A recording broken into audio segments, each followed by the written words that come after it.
How do you fix a fence like this, which is a featherboard fence, when you've got a plant or a tree growing on your side of the property that's pushing out those boards? Roll that graphic.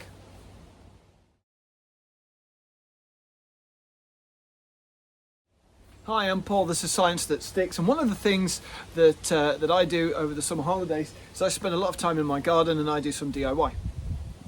And I've found a job that's been needing to be done for a few years since I've lived in this house, and it's fixing my fence. Now, you've already seen me paint my fence, but this is how I'm going to fix my fence when I have a plant like this that's growing all the way through. You can see it, I'll show you in a moment. How do I get rid of it? Well, I've already started on one of them, and I'll show you some footage of that in a moment, because that's presented way more problems than I anticipated, but not something that I can't get over. So the first thing is I'm going to talk through what I'm going to do in this case, but this is going to be after I've finished doing this to my left. So how am I going to remove the featherboards? Well, I'm going to need two things to do this. I'm going to need this, which is an aluminium metal steel jig that a friend of mine created for me to do this when I was fixing this 2 years ago. And I'm going to need one of those, a hammer, claw hammer, specifically a claw hammer. That way I can pull and get some leverage behind it. Some science there. And this part goes behind the nails. Well, there's the nail on the board. It goes in here, it gets hammered through, and then I use the claw part to prise the board out. And then I get behind the nail, I use the claw hammer, and I pull it a bit more. And so eventually I do all three nails, top, middle and bottom. The board comes out, and then I move on to the one to the next of it, and I can pull that one out, because what tends to happen is they're nailed down on top of one another. So I've got two sets of nails to get out before I can then get at the rest of it. So it becomes much easier.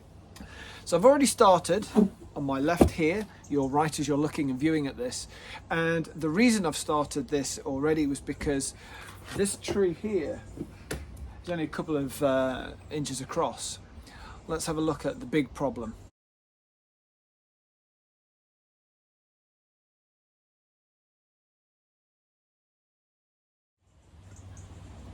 Now, this is an elderberry tree or an elderberry bush.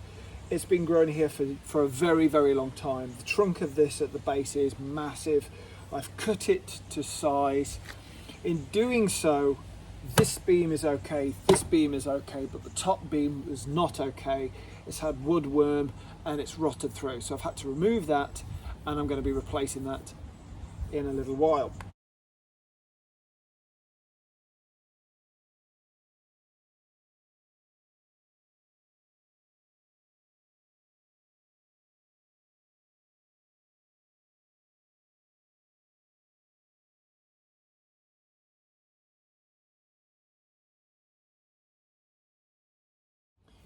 So how am I going to deal with this? Well, the first thing is I need to free this.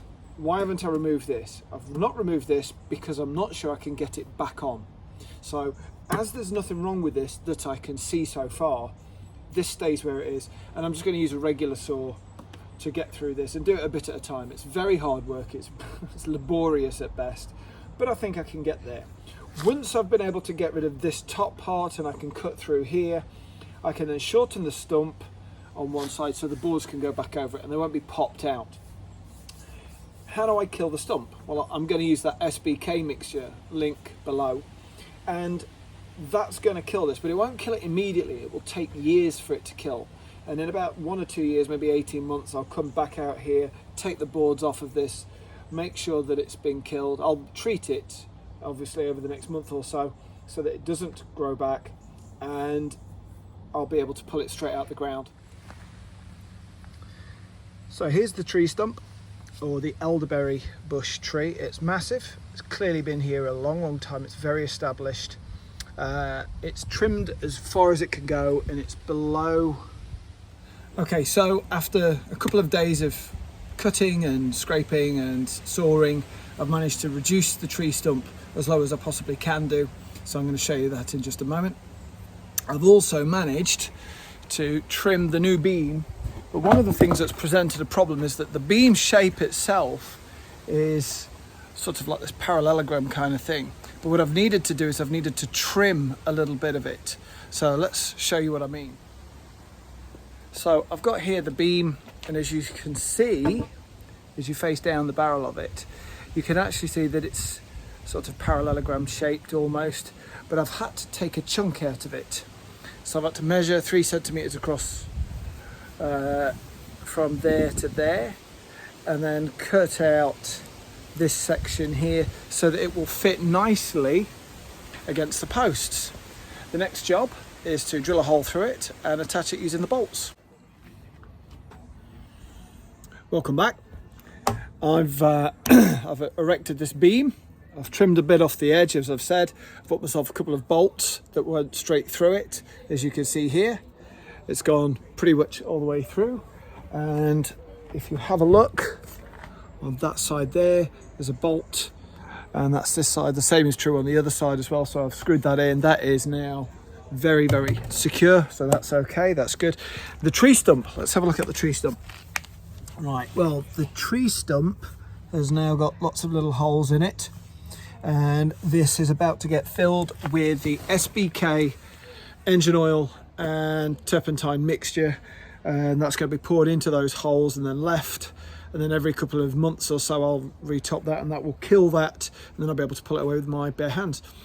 The next thing after that is to simply put the featherboards back up, and I'll do a picture of, do some video of that happening as well, and then the video will be almost done. Well, now's the time to put the featherboards back on. They're called featherboards because they're thinner at one end and thicker at the other, so they look a bit like a feather that's thick at one end and thin at the other. What I'm going to do with this one is I'm going to put this back into the hole that it matched up with at the top. There we go. The same in the middle and the same at the bottom, as much as I can anyway.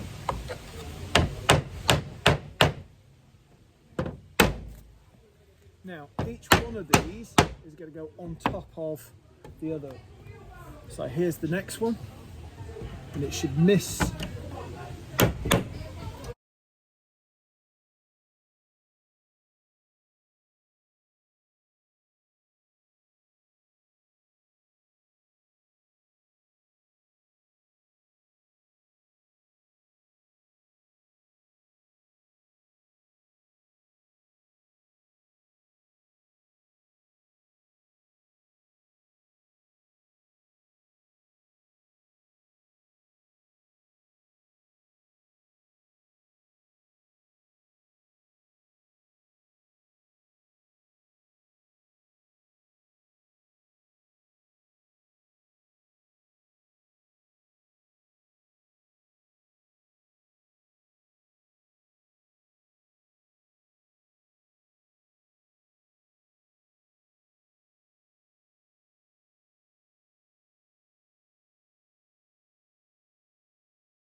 Okay, so I'm on the last few boards. As you can see, I've got 2 spaces over there. I've got an old board here and an old board here that have been painted previously. I've got a new board and I've got a second new board which is just over there. What's going to happen is that I'm going to put these 2 old ones back as far as I can, but I'm going to put the new one, which is slightly shorter in length but wider, and that's going to hopefully cover up the 2 steel bits. But instead of nailing them, I'm actually going to screw them in, and the reason for this is simple. It's so that I can access the post, so that I can maintain my own fence without having to take everything to bits, and then hopefully I'll be able to start with the boards much easier than I had been previously when you've just got them all nailed together. So let's time lapse this bad boy.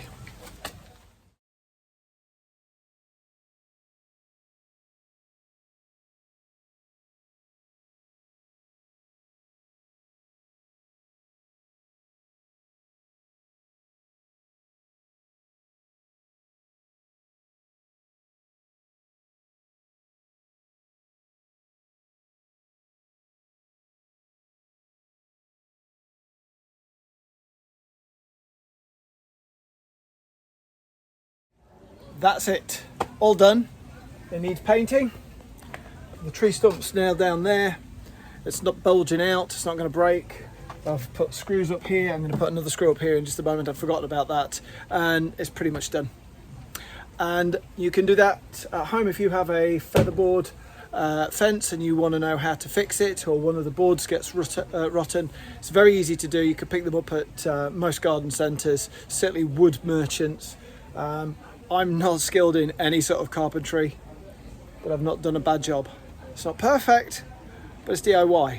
But you could do this at home, and that's what matters. The fact that you could do this at home, which means you could do it in a different place, a different time, which is exactly what science is. And this is Paul from Science That Sticks. Take care for now. Stay cool. Bye bye.